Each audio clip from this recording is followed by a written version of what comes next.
जवाहर कला केंद्र में वरुण जय साहनी की पेंटिंग प्रदर्शनी की सोलो पेंटिंग एग्जीबिशन की शुरुआत शुक्रवार को हुई। प्रदर्शनी का उद्घाटन पूर्व मंत्री बीना काक ने किया, जबकि अभिनेता परीक्षित साहनी स्पेशल गेस्ट के रूप में कार्यक्रम में शामिल हुए। वरुण जय 5 साल की उम्र से पेंटिंग कर रहे हैं। एब्स्ट्रैक्ट पेंटिंग के साथ ही स्कल्पचर आर्टिस्ट के रूप में अपनी पहचान बना चुके वरुण जय का कहना है कि मैंने अपनी पेंटिंग्स में अपने मन के विचारों को दिखाने का प्रयास किया है। मेरा मानना है कि भगवान को सबसे अधिक रंग पसंद होते हैं। मैंने अपनी पेंटिंग्स में अपने मन के भावों को, फिर वो खुशी हो या तकलीफ को, दिखाने का प्रयास किया है। 5 साल की उम्र से ही पेंटिंग्स यानी कलर की दुनिया से जुड़ चुके वरुण जय की पेंटिंग की एग्जीबिशन जवाहर कला केंद्र में शुरू हो चुकी है। वरुण जय हमारे साथ है, उनसे हम जानते हैं किस तरह की पेंटिंग्स आज उन्होंने यहाँ पर एग्जिबिट की है। जी वरुण मैम, आज जो एग्जीबिशन लगी है उसमें मैंने कोशिश की है कि मेरे मन में क्या चल रहा है जी। जो विचार हैं, जो सोच है, जो शांति है, उस चीज़ को निकालने की कोशिश की है मैंने। शांति अलग अलग तरीके की होती है, फॉर्म स्ट्रक्चर तो उसमें ऑब्वियसली होता नहीं है, बिकॉज आत्मा का कोई फॉर्म एंड स्ट्रक्चर नहीं होता। तो वही चीज़ निकालने की कोशिश की गई है यहाँ पे मेरे द्वारा, मेरे रंगों के द्वारा। और जैसे मेरे को ऐसा लगता है कि ऊपर वाले को सबसे ज़्यादा पसंद ही कलर होंगे, और कलर्स इतने खूबसूरत होते हैं जिनकी कोई सीमा नहीं होती। तो मेरा यहाँ पे जो एग्जीबिशन लगा है उसके अंदर मैंने अपने इमोशंस, अपने फीलिंग्स को डालने की कोशिश की है। जो रोज़मर्रा की ज़िंदगी में कोई भी एक तरह का तनाव भी होता है उसको भी मैंने दर्शाने की कोशिश करी है उस फॉर्म में जो रंगों के अंदर होती है।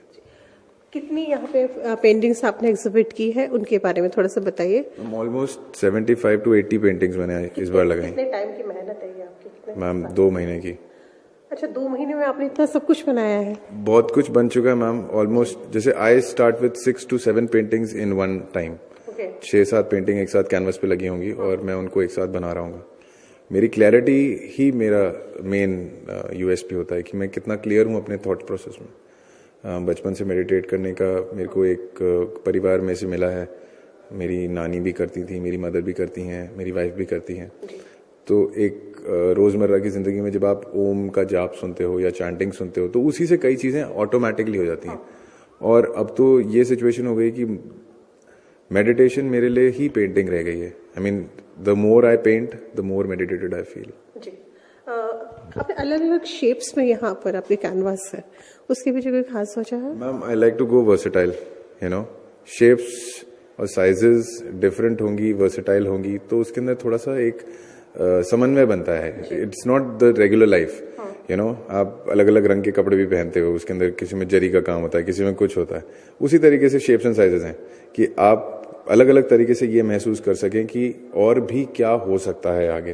Because there are times when I also want to, जैसे हमारी छोटे बच्चे होते हैं वो ट्रायंगल के ऊपर कुछ कर रहे होते हैं या फिर वो स्टार पे कुछ बना रहे होते हैं, तो मैं वही कोशिश कर रहा हूँ कि किसी तरीके से सर्कल, ट्रायंगल और इन सब चीज़ों को और भी अलग शेप्स के अंदर I can portray what I feel like. मैं ये मान सकती हूँ कि हर जो शेप है, हर जो साइज, वो कुछ ना कुछ कह रहा है, कोई ना कोई कहानी कह रहा है। हाँ मैम, हम इसको ऐसे कह सकते हैं डेफिनेटली। फॉर एग्जाम्पल मैं ट्रायंगल की बात करूँ, आपके यहाँ काफी ट्रायंगल में भी बनी हुई है। हाँ मैम, ट्रायंगल मेरे लिए माइंड, बॉडी, सोल दर्शाता है। ठीक है, it shows the mind of a person और of an artist, of a feeling also. कोई फीलिंग का भी माइंड हो सकता है, बॉडी हो सकती है, सोल हो सकती है। मतलब मेरी सोच उस जगह पे आ गई है जहाँ पे emotions and feelings are also beings, you know. तो उसकी भी एक सोच होगी, उसकी भी एक बॉडी होगी, और वो जब किसी की बॉडी में होता है तब हम ऑटोमेटिकली उस ख्याल में होते हैं। तो triangle does show a lot of things. और वैसे भी ट्रायंगल का तो हर जगह होता है, समोसा भी ट्रायंगल होता है मैम। अच्छा, जो आप जैसे बता रहे थे कि बचपन से ही मेडिटेशन आप कर रहे थे, तो ये माना जा सकता है, मुझे ये मानना चाहिए कि जो मेडिटेशन में जो कुछ आप फील करते हैं उनको अपने कैनवास पे उतारने की कोशिश की, ऐसा कुछ भी है क्या? मैम, ऐसा है भी। और हम यूजुअली हम मेडिटेशन करते हैं शांति पाने के लिए। Silence is the new voice, that is what I believe. और मेरा लास्ट कोटेशन भी यही था जो मैंने वर्ल्ड वाइड प्रीमियर किया था कि silence is the new voice. ठीक है, आप शांति के अंदर अपने आप को खोजें, that is what my ideology is. और वही जरूरी है। तो इसके लिए कहीं बाहर जाने की या कुछ और करने की जरूरत नहीं है। अपने अंदर झांकेंगे तो आपको दिखेगा।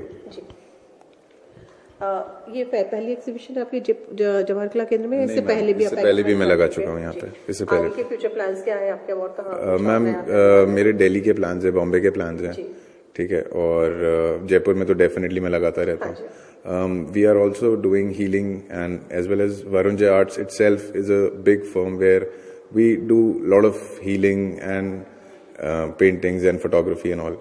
कोर्सेज भी चलते हैं मैम। अच्छा, तो हीलिंग वगैरह के आपने भी कुछ कोर्सेज वगैरह, इनके भी पेंटिंग के लिए आप कर रहे हैं, बट बाकी चीजों के अपने कुछ कोर्सेज किए या पेंटिंग भी कहीं से सीखी है या ये सब? मैम मेरी नानी की बड़ी सिस्टर थी सरला ठकराल, ठीक है, India's first lady commercial pilot. उन्हीं के अंडर मैंने अपनी फर्स्ट पीएचडी कंप्लीट की थी आफ्टर माय कॉलेजिंग। तो बचपन से ही मेरे को आर्ट एंड क्राफ्ट की तरफ एक रुझान रहा है। अपनी नानी को काम करते हुए देखा है, अपनी बड़ी नानी को काम करते हुए देखा है। तो एक ये जो बड़े होते हैं मैम, इनके सानिध्य में ही आपको जिंदगी का सार मिल जाता है। कई बार आपको कुछ सीखने की और कहीं वैसे जाने की जरूरत नहीं, लेकिन हाँ, हमारी नानी हमेशा कहती थी कि गुरु का होना जरूरी होता है। तो हम गए, हमने पढ़ाई करी दिल्ली में, ठीक है, और वहां जाके हमने उस पर्टिकुलर आर्ट फॉर्म के अंदर चीजें भी सीखी। तो वो सब एक जरूरी हो जाता है, तो वो सब तो मैंने किया है मैम। एब्स्ट्रैक्ट ही पेंटिंग आप करते हैं या कुछ, या शुरुआत से जब आप स्टार्ट किया तब से आप यही करते आ रहे हैं या हम चेंज किया आपने? नहीं मैम, शुरुआत तो हर इंसान की पहली कदम से ही होती है। आप कान भी बनाते हो, नाक भी बनाते हो, वो सब करते हो, लेकिन एब्स्ट्रैक्ट तब आता है जब आपका अंतर्मन टूट जाता है। वो किसी भी वजह से टूट सकता है, वो बहुत ज्यादा खुशी से भी टूट सकता है, बहुत ज्यादा गम से भी टूट सकता है, पर टूटता जरूर है। वो जब टूटता है तब जाके एब्स्ट्रैक्ट अपने आप आता है, और एब्स्ट्रैक्ट को होने में टाइम लगता है। This matures with time. जो आप आर्ट वर्क कर रहे हो as an abstract artist, it matures with time. आज जो मैं यहाँ पे इतने वाइब्रेंट्स कर रहा हूँ, इनमें कई ऐसी पेंटिंग्स भी हैं जिसमें टोन डाउन कलर्स हैं, वो भी जरूरी है। बिकॉज एकदम vibrancy is also nice, but there are times when I go एकदम काम, यू नो, जो आई डू फील कि वाइब्रेंसी में also I find calmness, but ये चलता रहता है। ये मेच्योरिटी फेज भी बहुत लंबा चलेगा मैम। इसके अंदर भी एक टाइम आएगा जब ये भी टूटेगा और इसके बाद जो बनेगा वो भी एक इवोल्यूशन होगा। सारी पेंटिंग्स आपकी है, ऑब्वियसली सभी आपको बहुत पसंद होगी, लेकिन फिर भी कोई ऐसी है जो बहुत ज्यादा आपको? वो मैंने अभी तक बनाई नहीं। अभी तक आपने नहीं बनाई है? ओके, कुछ मैसेज देना चाहेंगे हमारे यूथ को जो भी इस फील्ड में आना चाहे या कुछ काम करना चाहते हैं, आगे बढ़ना चाहते हैं? मैं तो यही कहूंगा, अपने अंतर्मन में झांक के देखो। दुनिया में क्या हो रहा है क्या नहीं हो रहा है उससे कोई फर्क नहीं पड़ता। यूजुअली यंग क्राउड जो होती है वो जाती है इंटरनेट पे ढूंढती है, because you don't get ideas. You have a greatest idea within yourself. God has created you.